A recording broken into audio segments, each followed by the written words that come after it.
Good evening everyone, welcome back to my channel M K maths classes. आज हमने आपको बताया था कि हम जो फरवरी से आपके बोर्ड एग्ज़ाम के जो स्टूडेंट्स हैं उनके लिए हम इम्पोर्टेंट क्वेश्चन जो हैं वो लेकर के आएंगे और आपको आपको जो है आपकी मदद करेंगे। जो भी बोर्ड एग्ज़ाम होंगे उन बच्चों के लिए हम क्वेश्चन हर चैप्टर वाइज बताते रहेंगे जो इम्पोर्टेंट क्वेश्चन होंगे, और उन क्वेश्चन को आपको समझाएंगे जिससे आपको एग्ज़ाम में काफ़ी हेल्प मिल सके। तो आज हमने चैप्टर 1 का जो रियल नंबर्स है, क्लास 10th का चैप्टर नंबर 1 हमारा है रियल नंबर्स यानी कि वास्तविक संख्याएं।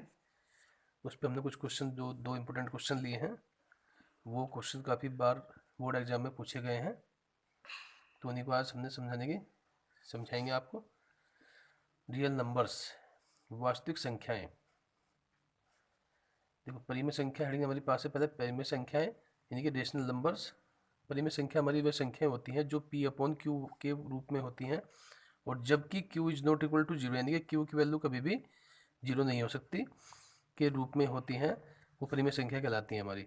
जैसे हमारे पास 1/3 हो गया, 2/5 हो गया, 6/7 हो गया। जीरो भी हमारे पास एक परिमेय संख्या है, एटसेट्रा। यानी कि इस टाइप की जो संख्या आपकी जो फ्रैक्शन टाइप में होंगी वो आपकी परिमेय संख्या होंगी। नंबर 2 रूल हमारा होता है एक यूक्लिड विभाजन। इफ हमारे पास माना यदि a and b are two positive integers, यानी दो धनात्मक पूर्णांक है। a और b हमारे पास क्या है? दो धनात्मक पूर्णांक है। तो a equal to b q plus r, ये हमारा यूक्लिड का फॉर्मूला होता है। एक नंबर में पूछ लेता है ऑब्जेक्टिव में कि यूक्लिड फॉर्मूला बताइए क्या होता है। यह ऑब्जेक्टिव में आपके ऑप्शन दे देगा। तो a equal to b q plus r, यानी कि ए जो हमारा होता है वो डिवाइडेंट होता है और बी डिवाइजर होता है, क्यू हमारा होता है क्यूसेंट और प्लस आर होता है रिमाइंडर। इसको मिला करके पूरा ए बन जाता है। और जो हमारे पास रिमाइंडर होता है वो आर जो होता है वो बी से छोटा होता है और जीरो से बड़ा होगा या इक्वल होगा। हम इस पर क्वेश्चन दिखाते हैं आपको करके। यूक्लिड विभाजन का प्रयोग करके दर्शाइए कि धनात्मक पूर्णांक का वर्ग, यानी कि कोई भी धनात्मक पूर्णांक हमें लेना है, उसका वर्ग करना है किसी पूर्णांक m के 3m के लिए 3m या 3m+1 के रूप में होता है। हमने मान लिया कि a व b दो धन पूर्णांक ऐसी संख्याएं हैं, यानी कि a and b the two positive integers, जिसमें a बड़ा हो b से और b की वैल्यू 3 के इक्वल हो। क्योंकि हमारे पास जो था वो 3m और 3m+1 के रूप में था, इसलिए हमने b की वैल्यू 3 रखी यहाँ पर। तो लिक्विड विभाजन से लिक्विड विभाजन हमारे पास क्या होता है? a equal to 3b plus r, क्योंकि a equal to b q plus r, और q हमारा जो है वो 3 है, और जो हमारे पास जो r की वैल्यू होगी वो क्या होगी? वो 3 से छोटी होंगी और 0 से बड़ी होंगी। यानी कि r की वैल्यू हमारे पास जो आएंगी वो हो सकती है 0 हो सकती है, 1 हो सकती है, 2 हो सकती है, 3 नहीं हो सकती, क्योंकि 3 से छोटा होता है r की वैल्यू यहाँ पे जो लेंगे। तो a इक्वल टू हमारे पास क्या बनेगा? हम पहले यहाँ क्या रखते हैं? 0 रखते हैं, यानी कि r की वैल्यू क्या है? 0 1 2। तो a equal to 3b plus 0, या ऐसा हो सकता है कि a इक्वल टू 3b+1 हो सकता है, r की वैल्यू 1 रख दी हमने यहाँ पर। या फिर ऐसा हो सकता है कि a इक्वल टू 3b+2। अब हम क्या करते हैं, यहाँ पर लिखा हमने कहा था कि उस संख्या का वर्ग, यानी कि वर्ग करेंगे इसका। तो a का स्क्वायर इक्वल टू 3b+0 का होल स्क्वायर, या a square equal to 3b+1 का स्क्वायर, या a square equal to 3b+2 का होल स्क्वायर। हम पहले इसको सोल्व करते हैं। ए स्क्वायर इक्वल टू 3b+0, तो 3b बचा हमारे पास में। 3b का स्क्वायर होता है 3 3 जा 9, 9b स्क्वायर, यानी कि a square equal to 9b square हो गया हमारे पास। फिर ए स्क्वायर इक्वल टू हमारे पास होगा, हमने क्या रखा? 9 को हमने लिखा, 3 बाहर निकाल लिया और 3b स्क्वायर अंदर रख दिया। 3 3 जा 9 होते हैं, तो इससे कोई फर्क नहीं पड़ेगा। तो आपका a square equal to 3 into 3b square. और हमारे पास इक्वेशन फर्स्ट बना देते हैं इसको हम ऐसे ही। a square equal to 3b+1 का स्क्वायर, इसको हमने 3b को a माना, इसको b माना, तो a प्लस बी का होल स्क्वायर हमने खोल दिया। a स्क्वायर यानी कि 3b का स्क्वायर जो होता है वो 9b स्क्वायर होता है, प्लस 2ab।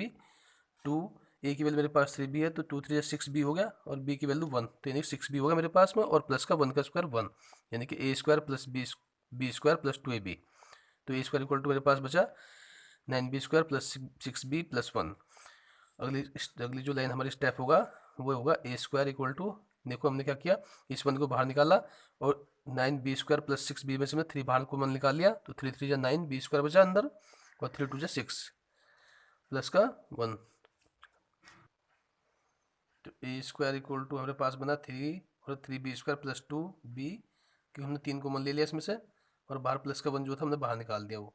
अब देखो ये पूरा हमने b मान लिया, फिर ऐसे ही तो 3b प्लस 1 हो जाएगा, फिर ये इक्वेशन बन गई हमारे पास नंबर 2।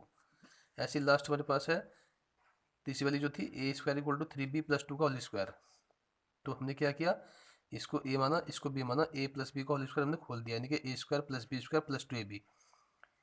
फिर हमने क्या किया, इस 4 को हमने लिखा 3 अंदर रख लिया और प्लस का 1 बाहर रख लिया, 3 और 1 4 ही होते हैं, तो हमने 3 इसको साथ रखा और 1 को बाहर निकाल लिया। तो a² इक्वल टू आया मेरे पास में आया जो 3 यहाँ पे कॉमन हमारे पास में, 3 यहाँ पे बन जाएगा, 3 यहाँ से भी आ जाएगा, तो 3 हमने बाहर निकाला, 3 3 जा 9, 3 4 जा 12 प्लस 3 1 जा 3। तो ये कंडीशन भी इक्वेशन बन गई हमारे पास 3।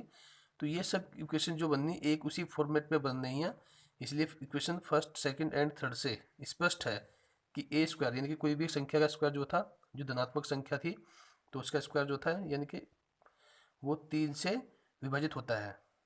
जो भी कोई संख्या है उसका स्क्वायर जो होगा वो हमेशा, चाहे इक्वेशन फर्स्ट सेकंड थर्ड से देखो, यहाँ 3 से नीचे जाएगा, यहाँ भी 3 नीचे जाएगा, और यहाँ पे भी 3 डिवाइड कर देगा इसको, यानी कि 3 से विभाजित होता है और शेषफल शून्य या 1 बचता है। इसलिए a² इक्वल टू हम क्या कह सकते हैं, 3m प्लस 0 कह सकते हैं, या a² equal to 3m plus 1 कह सकते हैं। ये कंडीशन हमारी प्रूफ हो गई है। तो इस प्रकार हम कह सकते हैं कि किसी भी संख्या का, किसी भी पूर्णांक का वर्ग किसी संख्या के किसी पूर्णांक m के दिए 3m या 3m प्लस 1 के रूप में होता है। ये हमारा आंसर हो गया, इसका राइट आंसर है। तो ऐसे निकालते हैं इसको। क्वेश्चन नंबर 2 हमारा है, सिद्ध करो कि √2 एक अपरिमेय संख्या है। ये क्वेश्चन, इस टाइप का जो क्वेश्चन पक्का आता है, एक बार 2 नंबर में आ सकता है, और ये इसकी जगह √2 की जगह आपके पास √5 भी हो सकता है, √3 भी हो सकता है, तो इस टाइप का क्वेश्चन जरूर आएगा। हम क्या करते हैं इसको, हमें दिखाना कि ये √2 जो है एक अपरिमेय संख्या है, यानी कि इरेशनल नंबर है। Prove that √2 is a irrational number. तो हमने क्या किया, लेट किया, हमने माना √2 एक परिमेय संख्या माने चलते हैं इसको, हमने मान लिया हो कि ये एक परिमेय संख्या है, और हमने इसके दो a/b माना, √2 इक्वल टू हमारे पास a/b है, और मान लिया जो a व b है उसका सर्वगुणनखंड जो है हमारे पास, सर्वनिष्ठ जो गुणनखंड होगा वो एक के अतिरिक्त कोई नहीं होगा। हम ये मान के चलते हैं कि इसके जो दो फैक्टर होंगे वो एक के अतिरिक्त कोई नहीं होगा, यानी कि इसके अलावा कोई भी फैक्टर इसका नहीं होगा। हमने क्या किया, b की मल्टीप्लाई इसके साथ की, तो √2 into b equal to a हमारे पास आया, स्क्वायरिंग बोथ साइड किया हमने, तो √2 b का स्क्वायर a का स्क्वायर हमारे पास आया, तो √2 का स्क्वायर होता है 2, b का स्क्वायर होता है b² इक्वल टू मेरे पास हुआ ये, तो b² की जो वैल्यू फाइंड करते हैं तो 2 डिवाइड में जाएगा, तो यानी कि a² 2 हुआ। इसका मतलब हुआ कि जो a² है वो 2 से डिवाइड हो जाएगा, यानी कि 2 से विभाज्य है। ऐसे ही अब हम मानते हैं कि a की बराबर 2c। अगर आपके पास यहाँ पर 3 रूट है तो आप 3c लोगे, अगर √5 है, √5 यहाँ पर होगा तो यहाँ पर a इक्वल टू 5c लोगे। ये नोट करना, आपको ध्यान रखना इस चीज़ को, 3 क्वेश्चन एक साथ निकल जाएंगे आपके। तो b² की यहाँ पर देखो a की जगह क्या रखना, मैं 2c रखना, हमने क्या किया, b² रखा इक्वल टू 2c का होल स्क्वायर अपॉन 2। फिर ये b² इक्वल टू 2 का स्क्वायर कितना होता है 4, और c² आप मेरे पास आया बाहर निकल के, नीचे 2 था तो 2 2 जा 4, तो मेरे पास जो वैल्यू बची 2c² इक्वल टू b² बचा, और यहाँ से जब c की स्क्वायर की वैल्यू निकालेंगे तो 2 कहाँ जाएगा, डिवाइड में जाएगा, तो b² भी 2 से विभाज्य है, यानी कि जो हमारा 2 है वो a व b का एक सर्वनिष्ठ गुणनखंड हो गया, सर्वनिष्ठ गुणनखंड है। जबकि हमने क्या कहा था, हमने माना था कि a और b का जो गुणनखंड होगा सर्वनिष्ठ वो एक के अतिरिक्त नहीं होगा, जबकि यहाँ पर 2 भी हमारा एक सर्वनिष्ठ गुणनखंड है, तो ये इसका विरोधाभास करता है। इसलिए हम कह सकते हैं कि √2 एक अपरिमेय संख्या है। इस प्रकार से आप √3 √5 को भी सोल्व कर सकते हैं। सिंपल क्वेश्चन है इंपोर्टेंट इस चैप्टर का। इस प्रकार प्यारे बच्चों, आप जब भी आपके पास बोर्ड एग्जाम में कोई भी क्वेश्चन आता है इस टाइप का कि सिद्ध करो √2 एक अपरिमेय संख्या, या √3 एक अपरिमेय संख्या, या √5 एक अपरिमेय संख्या, सेम टू सेम आपको ऐसे लेकर चलना है।